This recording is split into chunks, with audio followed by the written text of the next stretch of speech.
ಶಿರಾ ಶಾಸಕ ಜಯಚಂದ್ರ ಅವರೇ, ಈ ಸ್ಟೋರಿಯನ್ನ ಒಮ್ಮೆ ನೋಡಿ.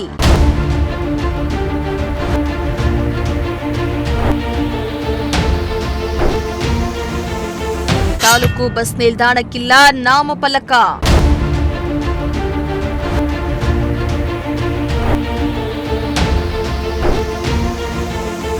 ಇತ್ತ ಮಳೆಗೆ ಕೆಸರು ಗದ್ದೆಯಾಯಿತು ಬಸ್ ನಿಲ್ದಾಣ.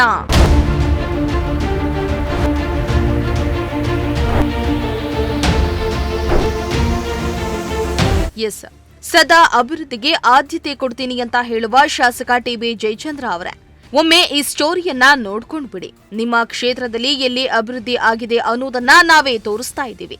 ಶಿರಾ ತಾಲೂಕು ನಗರದಿಂದ 50 ಕಿಲೋಮೀಟರ್ ದೂರದಲ್ಲಿರೋ ತಾಲೂಕು ಕೇಂದ್ರ ಅಲ್ಲದೆ ಎಷ್ಟೋ ಫ್ಯಾಕ್ಟರಿಗಳು, ಕಂಪನಿಗಳು ಶುರುವಾಗಿದೆ. ಅಲ್ಲದೆ ಉತ್ತರ ಕರ್ನಾಟಕ ಜಿಲ್ಲೆಗಳಿಗೆ ಸಂಪರ್ಕ ಕಲ್ಪಿಸುವ ನಗರವೂ ಆಗಿದೆ.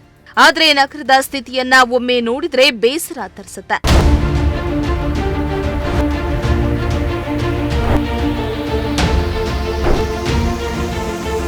ಹೌದು, ಶಿರಾ ತಾಲೂಕು ಬಸ್ ನಿಲ್ದಾಣವನ್ನ ಕೋಟ್ಯಾಂತರ ರೂಪಾಯಿ ಖರ್ಚು ಮಾಡಿ ನಿರ್ಮಾಣ ಮಾಡಲಾಗಿದೆ. ಆದರೆ ಈವರೆಗೂ ಬಸ್ ನಿಲ್ದಾಣಕ್ಕೆ ಒಂದು ನಾಮಫಲಕವನ್ನ ಹಾಕಲಾಗಿಲ್ಲ. ಹೌದು, ಶಿರಾ ನಗರದ ಬಸ್ ನಿಲ್ದಾಣದ ಪ್ರವೇಶ ದ್ವಾರದಲ್ಲಿ ಒಂದೇ ಒಂದು ನಾಮಫಲಕವನ್ನ ಹಾಕಲಾಗಿಲ್ಲ. ನಿತ್ಯ ನಾನಾ ಜಿಲ್ಲೆಗಳಿಂದ ಬಸ್ಗಳು ಬಂದ್ ಹೋಗ್ತಾ ಇವೆ. ದೂರದ ಊರುಗಳಿಂದ ಬರುವ ಜನರಿಗೆ ಹೇಗೆ ಇದು ಶಿರಾ ಎಂದು ಗೊತ್ತಾಗುತ್ತೆ. ಎಲ್ಲ ತಾಲೂಕು ಕೇಂದ್ರಗಳ ಬಸ್ ನಿಲ್ದಾಣದಲ್ಲಿ ನಾಮಫಲಕವನ್ನ ಅಳವಡಿಸಲಾಗಿದೆ. ಆದರೆ ಶಿರಾ ನಗರದ ಬಸ್ ನಿಲ್ದಾಣಕ್ಕೆ ಮಾತ್ರ ನಾಮಫಲಕ ಇಲ್ಲದಿರುವುದು ಮಾತ್ರ ಬೇಸರದ ಸಂಗತಿಯಾಗಿದೆ.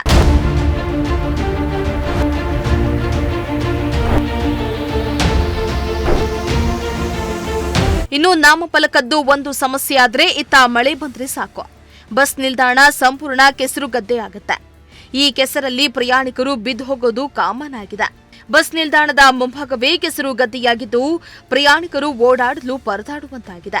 ಇನ್ನಾದರೂ ಅಧಿಕಾರಿಗಳು, ಶಾಸಕರು ಎಚ್ಚೆತ್ತು ಶಿರಾ ಬಸ್ ನಿಲ್ದಾಣದಲ್ಲಿರೋ ಅವ್ಯವಸ್ಥೆಯನ್ನ ಸರಿಪಡಿಸುವ ಜೊತೆಗೆ ನಾಮಫಲಕವನ್ನ ಅಳವಡಿಸಿ ಪ್ರಯಾಣಿಕರಿಗೆ ಅನುಕೂಲ ಮಾಡಿಕೊಡಬೇಕಾಗಿದೆ. ಶ್ರೀಮಂತ್ ಪ್ರಜಾಶಕ್ತಿ ಟಿವಿ, ಶಿರಾ.